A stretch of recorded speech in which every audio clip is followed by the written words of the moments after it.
Hello everyone, I'm Gay Hui. In 2017, I found out that I had HPV and CNN1. I treated them with a cautery needle and successfully cured my HPV and CNN1. In the following years, I went for regular checkups and everything was normal. I also shared this method online and received positive feedback.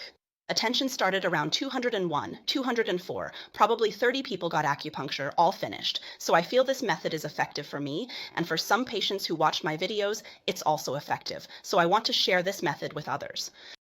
Back in 2017, I found out that I had CN1 and HPV. At that time, my doctor, who was basically one of the best doctors in the US and worked at Stanford, advised me to undergo a lip surgery. He said that if I didn't intervene, it could cause problems in the future. In the next 5-10 years, he may develop cancer, but there's still a possibility of reversal. If you enhance your immune system, it's possible. I didn't have surgery then because I hadn't started having kids. I was thinking if I could try to improve my immune system first. Then from 2017 to 2020, for 4 consecutive years, I've been trying different ways to exercise or take vitamins or various methods that can improve the immune system. But in the end, the results were the same every 6 months when I went for checkups. There was no improvement, but also no deterioration. Back in 20 years, I saw Dr. Shang Guimin promoting fire needle treatment for HPV and cervical precancerous lesions online. I came across many screenshots and thought it might be effective. However, due to the severe pandemic situation in the US at that time, I couldn't go back to China, so I scheduled a paid consultation with Dr. Shang Guimin and asked her if she could share all the detailed methods with me.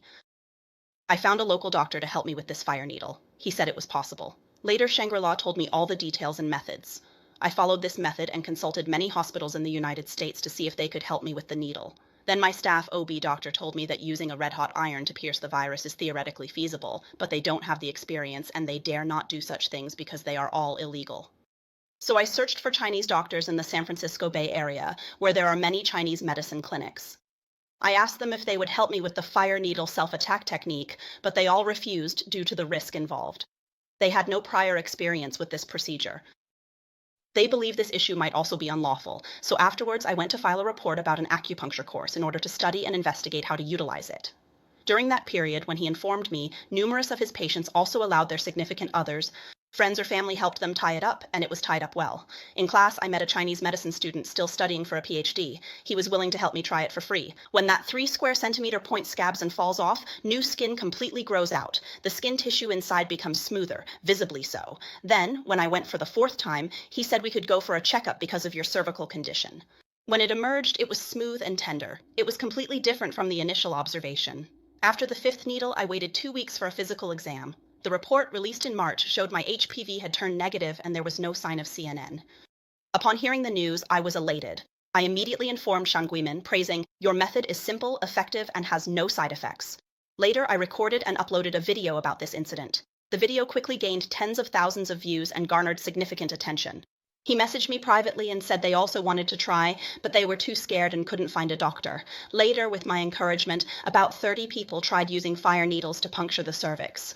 From 2011 until now, all of them have recovered. In the feedback, I thought, the method is called Shangui Min. She said it was her own creation. When she created it, she used a fire needle to puncture tumors in the throat or other areas. She wanted to try puncturing the cervix to see if it would work. After puncturing it, she found it to be very effective. She has treated thousands of people in China with this method, and most have recovered, so I think it's a very good method. Then it worked on Shang Guimin's side and mine. After I shared it online, those who followed my video and tried it found it effective. So I had a bold idea to spread this method overseas, like in the US and other countries, by translating it so more people can benefit. Many doctors understand and are familiar with this method, and this method has no side effects like our regular surgery or lip knife. They may remove a piece of meat, and this piece of meat will fall off. After it falls off, it will affect your future fertility or conception, or the scar after the procedure is finished. It will be popular, it blocks your cervix, and there may be some side effects, but after the needle is inserted, your cervix will directly recover.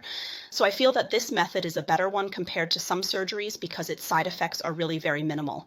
Possible side effects of shot may include increased vaginal discharge or other minor side effects, but in terms of recovery, it is completely recoverable. Even Shang Guimin and others have received many shots, and they have already reached CNN3 or stomach cancer has reached a stage where it's treated with fire needles to restore it gradually, becoming a normal cervix. Let me explain the information I collected. About 30 people left me messages saying it's good, and I sent a survey questionnaire to them. I asked that Shang Guanming for some data to see if he had any previous data, but unfortunately he said that he had treated thousands of cases of HPV but didn't keep any data, so I think it's a pity. However, he sent me a lot of screenshots, which are some feedback from patients during their communication with him. Based on these screenshots, I collected around 16 usable pieces of info because these 16 contain detailed details. Then I organized this data with last month's data into a database. The number of users in this database is not large, around 30 people. However, from the data of these few people, it is necessary to use acupuncture to cure 92% of the relapses, and the relapse rate is about 15%. And after relapse, continue to use acupuncture, no problem with the check. Then, while collecting this questionnaire survey, I encountered a patient who informed me that following the online posting of my video 201 years ago, they spontaneously formed a WeChat group. This WeChat group consisted of approximately 370 individuals. As long as you persist in using the fire needle, the face can be cured, but I can't collect those. But I know that this method is very effective. Do you know the approximate frequency? Generally, it takes about 4 to 6 times for an average person to completely recover after being pricked. However, some people may need fewer pricks. Occasionally, a few individuals may take longer to heal, up to 10 to 40 times. Therefore, I believe this is a subjective way of distinguishing. You can use your naked eye to see if it looks smoother and more even. If so, you can try to have a checkup. Lastly, I want to mention that this method, including some cone cutting, is better than using a lip knife for improving the appearance of scars. Because in the process of pursuing cut and stand not knife, it may remove a portion of your tissue, and this portion of the tissue is already gone, so it will have an impact on your future fertility or fertilization, including the steps you need to take if you experience a recurrence. You must have surgery again to make it even shorter, so your cervix is continuously shortening, and you cannot have surgeries indefinitely. If it recurs repeatedly, you may need to remove the cervix. But the advantage of the cautery needle is that it can regenerate your cervix. When you have lesions, after you get the treatment, new skin will grow and completely cover the previous affected area. It regenerates without losing any tissue, so there won't be any problems with pregnancy or childbirth. I think this method is really great. Shan Kui-min, who is now 73 years old, has treated thousands of people with this fire needle therapy in China. However, only a few people know about this method, including many doctors in China who lack knowledge of how to use the fire needle. So I feel a strong desire to prevent the loss of this method and pass it on through my own efforts in order to let more people know about this method. Additionally, this method is a better alternative to surgery and should be made known to a wider audience.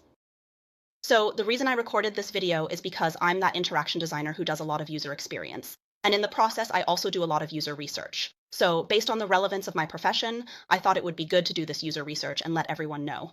After using the fire needle, its side effects, healing rate, recurrence rate, and specific details. I will share this data with everyone so that future individuals can have an understanding when they see the fire needle again. They can choose whether to try surgery or try the fire needle. I believe this is my most important information.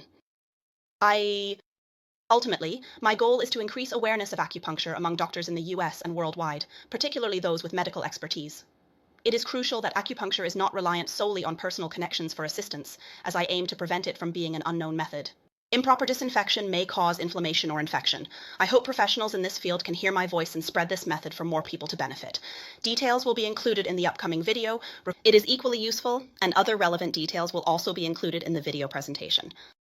If all agree, I can write it as a thesis and publish it online. Let me add a few questions. If this is our cervix, where should we puncture? On this side, it's circular and the middle is deep. Based on my experience, this area is shallow, about 1 millimeter deep when punctured.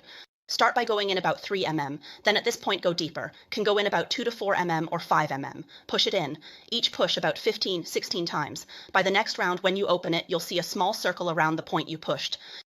Then the new skin will grow, so next time when you pierce, you can avoid this point and pierce in other locations. Let me explain. When I pierce, I use traditional fire needles, which means I use fire to burn them. After a while, then enter, but during user research, I found some don't use traditional fire needles, they use electric ones. Principle is same. After plugging in, it generates high temp on surface, kills directly. I lack data to prove the effectiveness of fire needle versus electric fire needle, but based on observations, both seem effective. Also, from the data I've seen, 100% of those pricked have seen results, with no one reporting no effect after being pricked. 86% of people fully recovered after getting vaccinated. Percent of people, they have experienced some improvement, for example, CNN downgrade or partial HPV clearance, and then the recurrence rate within 2 years is 16%. Even if you relapse, you can still continue to try acupuncture until you completely turn negative. This is all the data I've collected, and there are some side effects that people will ask about. I've also done a statistical analysis on the side effects.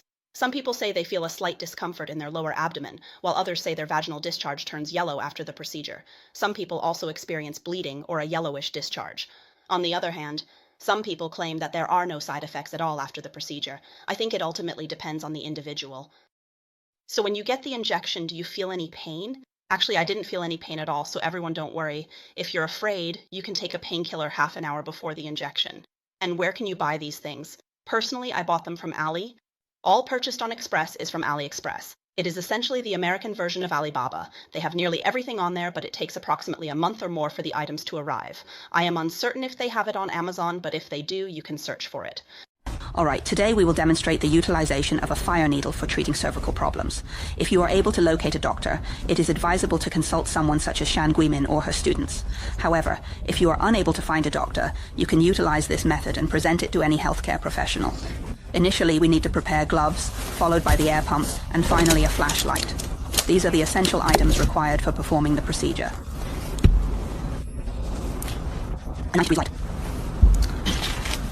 Then, you can see the fire needle like this, the needle. This is a hemostatic forceps. We require different lengths of hemostatic forceps. Why do we say different lengths? Because when you open the cervix, you need to clean the inside of the cervix first. Then, the fire needle is very short. If you try to puncture it, you won't be able to reach the cervix wall. So what do you need to do? You need to use this hemostatic forceps. It has a small clamp on this side that can hold it. After clamping it, you can just do it like this. This is the proper technique for ensuring successful cervix examination and treatment. Pinch it and it won't move, it won't move. When you go to burn it and light it on fire, wait until it turns red. Then you just poke it through this spot.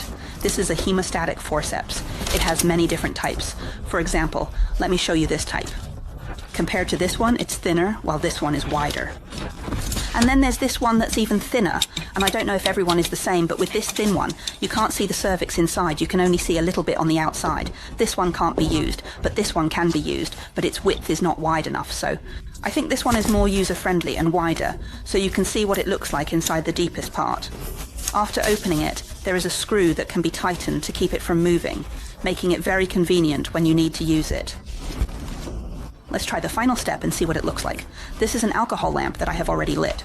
Then we must use the alcohol lamp instead of the wax oil fire, as it is a bit too strong. This is the extension cord and the fire needle that we have prepared. The fire needle has many different shapes. Alright, what you can see here is that it comes in thick, thin, long, and short sizes. Actually, it doesn't matter what size you choose, just pick a medium one. So this one is a soldering iron, and this is the extension cord we have prepared. Now let's heat up the soldering iron first. When your naked eye can observe that it has changed to the color red, then you can begin poking. At this point, it is already red from my perspective, but I am unsure if you are able to perceive it. Next, we simply insert the probe into the cervix and swiftly poke in. Go and obtain a shot rapidly and emerge rapidly. When you obtain the shot, it causes no pain whatsoever. We can conduct an experiment on an orange. If you are too frightened, you can conduct an experiment with an orange. Alright, at this moment it is changing color to red. When it is inserted, it brushes against it, and you are unable to see anything on the orange, just a small dot. Alright, let us try again. You are unable to see anything, and the depth of your insertion can be determined by yourself, because some individuals only have HPV infection. You don't really need to go deep. If you're already at the stage of HPV sin 2 or 3, you might need to go a little deeper and see if it's there. It's like when I poke an orange, the skin on top is the same. It's just a small dot and it won't bleed. Just like that. Poke around a dozen times or so, then every half second is fine. Before you prepare, it's not painful, as there are few sensitive nerves on the cervix, so you won't feel much pain. If you're afraid, before getting the shot, you can take a painkiller. After the shot, you can use it to see what it looks like inside. For example, observe if there is any scab falling off and new skin growing when you get the next shot. Actually, it's really simple. After you do it once, you'll think, wow, it's actually really simple. And if you're really scared, you can take an orange and use it to experiment for half an hour before you start frying. The main problem is that it's scary the first time, but after that it's really simple. Because I'm located in the USA, I couldn't find any Fuyu Shengji paste or other gynecological products that can regulate the uterus and prevent miscarriage, so I haven't done much acupuncture or used Fuyu Shengji paste. After I got acupuncture, my vaginal discharge turned yellow for about a month, but then it returned to normal on its own. Why is it said that this kind of cautery is relatively safe? Mainly because if you have surgery like ancient people, If they get injured, they would choose to use a red-hot iron to cauterize the wound in order to prevent infection. This is originally iron, so when you pierce it, the area of force is very, very small, just a point.